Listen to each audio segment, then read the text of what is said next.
The Battle of Lewes was fought on May the 14th, 1264, and we know that over 1,500 foot soldiers were killed on the battlefield because their graves were discovered in 3 burial pits near the modern-day prison.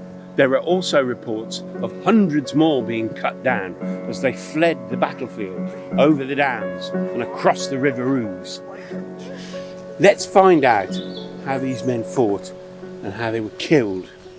And we are very lucky to have Jake Thorpe here to share his expertise with medieval weaponry. Hi Jake. Good morning. In 1264 there hadn't been a pitched battle for over 50 years. That's right, yeah, there have been lots of skirmishes and sieges, but not a pitched battle like this one. Are the soldiers ready for the ferocity of battle? Let's look at the foot soldiers first. Every man was expected to be ready to fight for their lord whenever they were called upon.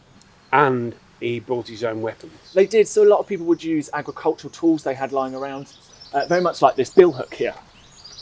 Right, that looks like you need a licence to use it.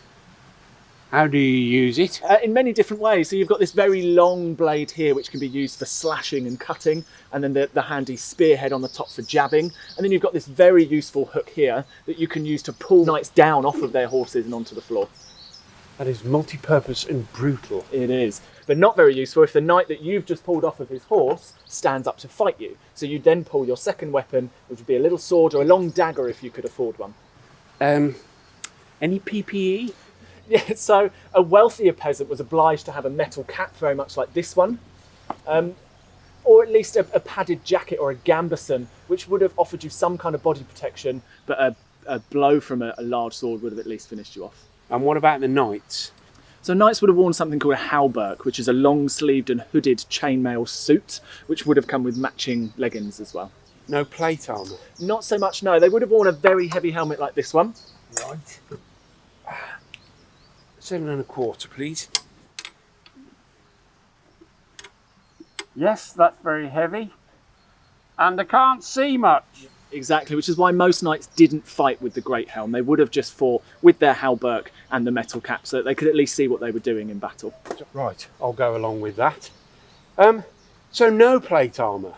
I thought that knights were like human tanks that were winched onto their horses. A lot of people do think that, but if a knight's armour was that unwieldy, they would have been completely useless on the battlefield. So they would have had a few bits of plate armour, maybe on their knees or their elbows, but that would have been about it.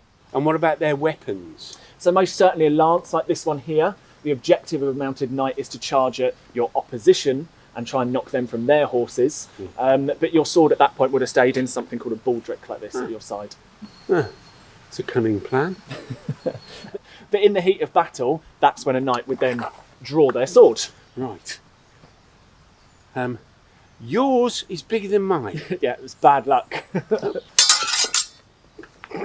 Oh, I surrender. See, only a knight can surrender because they're worth money as a hostage. So unfortunately, Mark, you'd be done for. Oh, so I don't have a choice? No, especially as I would have been on a very large and specially trained horse. Right, so I'm cut down or trampled underfoot. Unfortunately so, and that's why so many foot soldiers died and why we only have a handful of records of knights dying. Well, that's not very fair, is it? It's not. It's grim. Well, I'm glad it's only my pride that's been bruised. Thanks, Jay. It's been a pleasure.